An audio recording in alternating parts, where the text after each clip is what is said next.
say that I've never seen somebody slim like you after 3 children. Thank you, my dear. Well, they did it to me. I don't know. I was kind of chunky my whole life till I had those kids. It's true. I hate to tell you, but I haven't been on a diet in about 8 years now.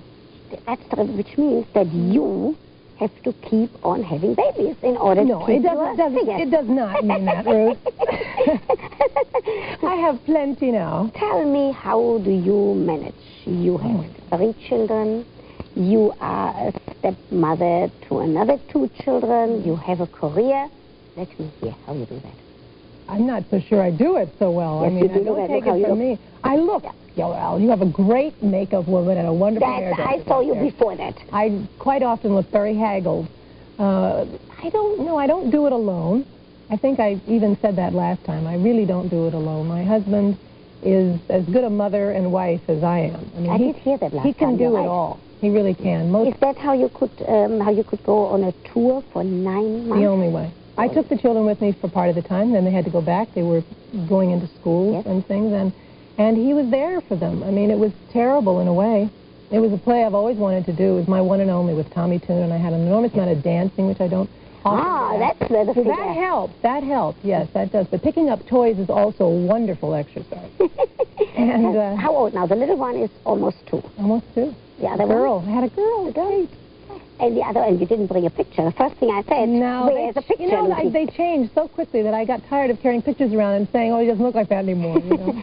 So how old are the other girls? 5.5, 3.5. Now the 5.5 helps a little bit. They all help, and the big ones. My stepchildren are great with that. Nick will be 17 tomorrow, and Ben is 11. And it's a funny thing, you know. Everybody says, "Oh, what do you do when you have 5 around?" I say, "You kidding? When 5 is easier than with 3." Because everybody has a job too. You know, if you just have one child, they might tend to be spoiled, or you do everything for him. In our family, we all have to help, or it's total chaos. So but we that do it husband together. of yours must be sometimes sitting there and saying, "Look at those 5 creatures that he produced." We cry a lot together. We just sometimes look at our kids and just get real teary-eyed because they're all so beautiful. Now, how did you manage when you were on tour? How does it work when you take them with you? Because after all, you have an acting career, your husband has a career. How do you people manage? Well, I'll tell you, when that tour was probably the last easy tour, and it was hard enough. Yes. But the children weren't in any kind of serious school yet. The big boys stayed here, and Larry had to be with them. But my little kids were only in preschool. Now, it's easier to just you can pick them out. What are they going to miss? Red and purple? I mean, you know, you can do that. Teach them that on the road. But my oldest son now just entered 1st grade. Now it's a different we're facing an interesting problem right now. Larry was just offered a play in Los Angeles. Wonderful, wonderful part. Something that, you know, every actor dreams of being able to play a part in creating a role, a new play. And it's really no money. It's real basic scale money, some of the small theater things, but in an excellent theater. Nobody's getting paid a great salary. He would be away for 4 months if he takes it. And you say, what for? I mean, am I just an actor and my ego is so big I have to go take these parts? And then again, if I'm not going to take parts like that, why am I an actor? And you're constantly being asked to, you know, juggle those kinds of things in your marriage. I don't know how we're going to do it. I don't know if he's going to take this yet, Ruth, so I can't say how it's going to turn out. I'm not going to ask if he, because we don't want to make that judgment, but I tell you something. This is really a very serious problem that many couples have now in dual career marriages. Professors who get an offer at one university and the wife gets it at another one. It's not easy to solve that. There's no easy answer. How do you suggest for people to do that? Should they do what they feel in their soul they need to do, or do they give it up and do what they feel they have to do for their family?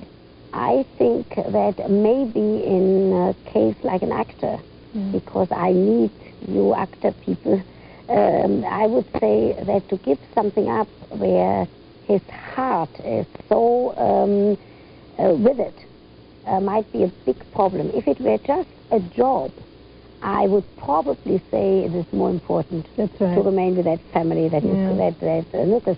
With an acting, I would say I would be very careful, and I can't give you advice because he's not here. It's hard. But I would be very careful because I would say, is somebody going to regret it later?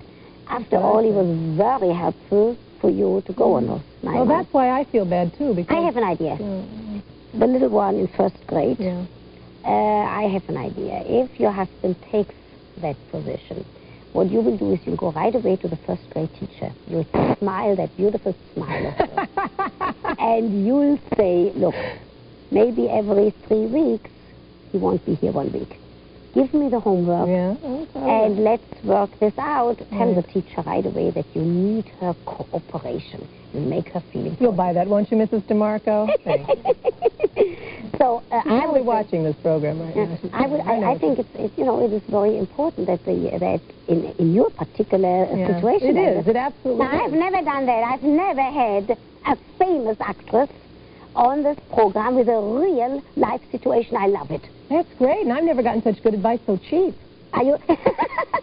You're going to let me know what you people are doing.